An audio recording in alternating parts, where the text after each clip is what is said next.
siempre surge la pregunta. Les voy a aclarar esto de entrada, incluso por ahí hay hermanos nuevos. Ustedes van a ver que cuando estemos llegando a Pesaj, a Pascua, ocurre muchas veces que nosotros damos una fecha diferente a la que dan los judíos mesiánicos y el judaísmo en general. ¿Sí?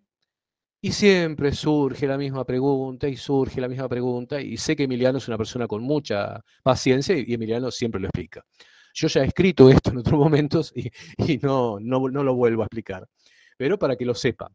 Nosotros celebramos en ocasiones, en una fecha diferente a los judíos, como dicen, aunque yo tengo esa sangre, al judaísmo rabínico, porque el judaísmo rabínico utiliza un calendario inventado.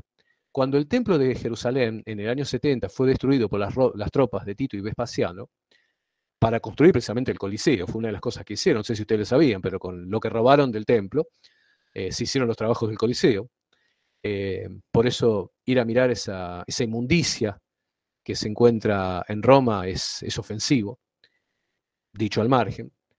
Cuando ellos destruyeron el templo, los saduquín, los saduceos, prácticamente desaparecieron, y los fariseos se refugiaron en la localidad de Yabne. Frente a la imposibilidad de determinar la fecha correcta del Aviv, ¿sí? Que es el primer mes del año, el judaísmo fariseo, lo que actualmente es el judaísmo rabínico, inventó un calendario, lo cual pudo haber sido válido en aquel momento, ¿sí? No lo estoy criticando. Pero en aquel momento inventaron un calendario y lo fueron siguiendo a lo largo de los años. Esto, repito, quizás pudo haber sido válido hasta el momento en el cual volvió a estar el pueblo de Israel, específicamente el pueblo judío, en la Tierra Santa. Porque ya desde que el pueblo judío está instalado en la Tierra Santa, y a partir del año 48-49, cuando existe el Estado de Israel, ya es posible determinar la maduración de la cebada.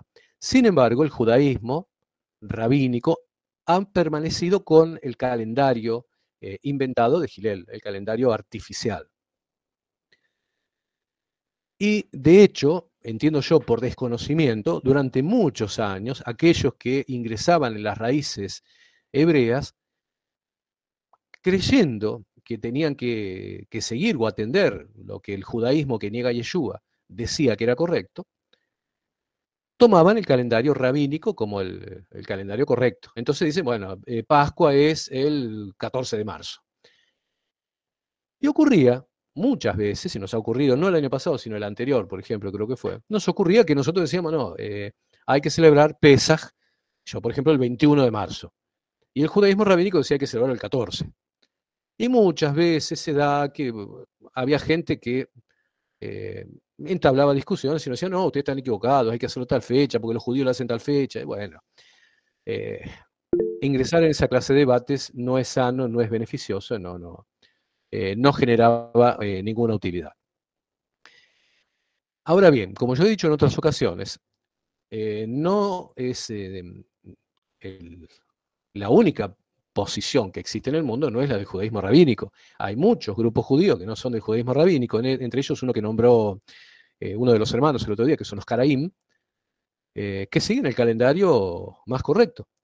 En estos tiempos hay gente en Israel que ve la maduración de la cebada, sale a los campos, ingresa en los campos, ve la cebada natural que surge en Israel, se acerca, mira la espiga, toca la espiga, la analiza, la prueba y va viendo su maduración. Y cuando entiende que está madura, avisa a todo el mundo que ha madurado la cebada.